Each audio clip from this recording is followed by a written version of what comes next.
Hello and welcome. The Pokemon series seems to have been designed almost with a Game Boy in mind. But there's just something in the way the game plays which makes it perfect for on-the-go action. So today I want to take a look and see why that is, but not with any ordinary Pokemon game. Instead, I want to take a look at the Pokemon game which got me into the series in the first place. This Pokemon game is Pokemon Pinball, Ruby and Sapphire for the Game Boy Advance.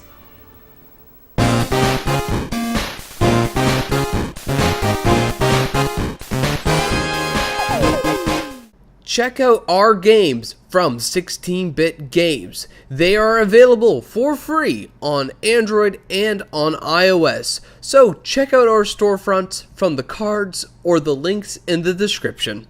As you can see, Pokemon Pinball Ruby and Sapphire, which is made by the Jupiter Corporation, is exactly as promised.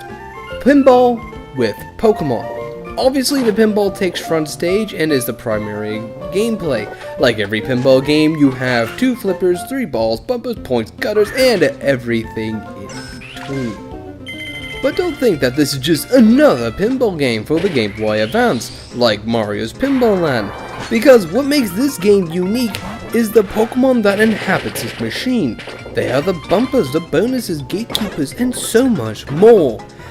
This makes the game feel fun, unique, and it gives the game an amazing aesthetic.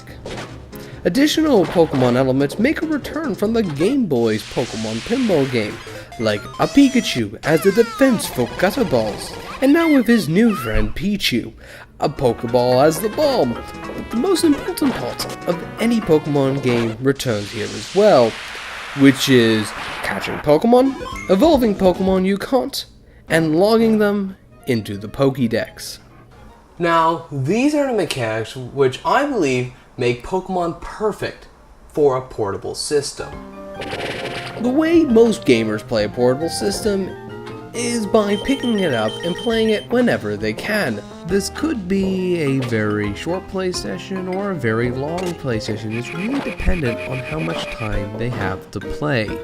Which is why when you port, let's say, a game which works really well on a console to a portable system, it doesn't really work out well. Because you end up replaying the same first stage over and over and over again, like in Batman or the Mario series or in Kirby, that it becomes very boring.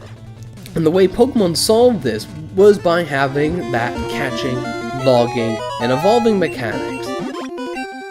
You see, with catching and evolving a Pokemon, that means there's always something to do in the game. There's always something new to find and new to see. But eventually, catching the same Pokemon over and over and over again becomes boring and repetitive, which is where logging comes in.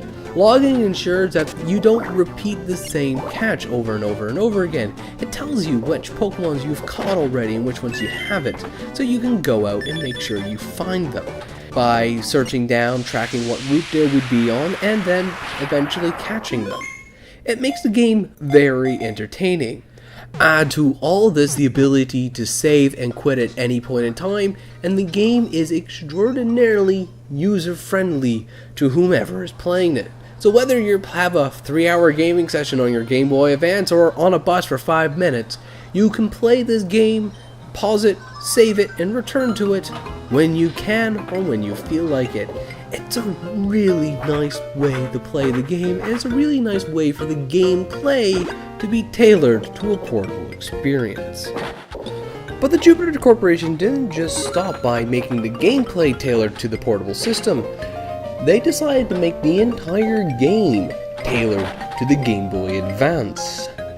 So they utilized all the GBA's features, like using the shoulder buttons as a alternative control means for the game.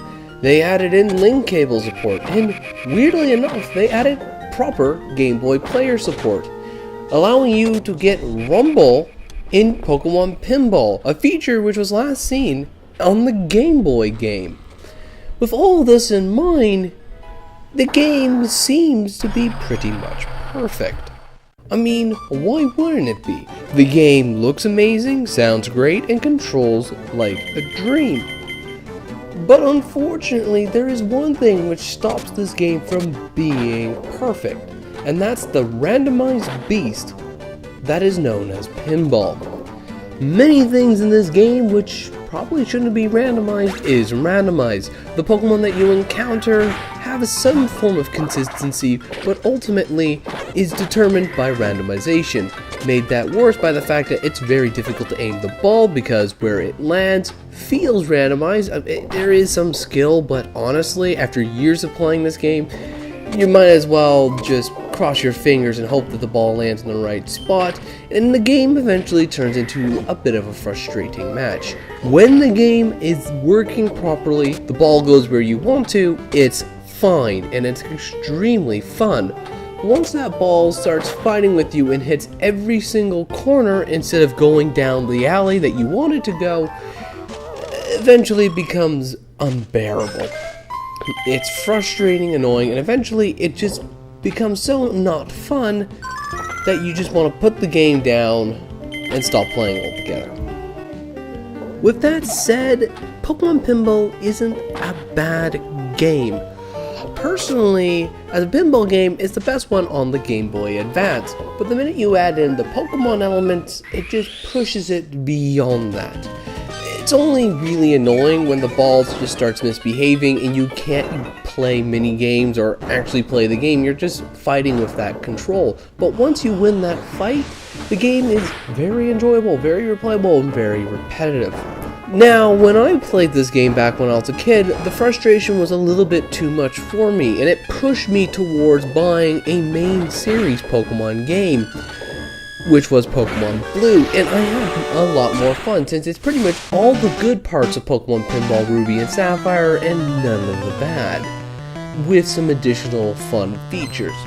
But overall, I still remember and still had a lot of fun with Pokemon Pinball. If you're looking to get this game for your collection, I would recommend it, but only if you can find it for cheap.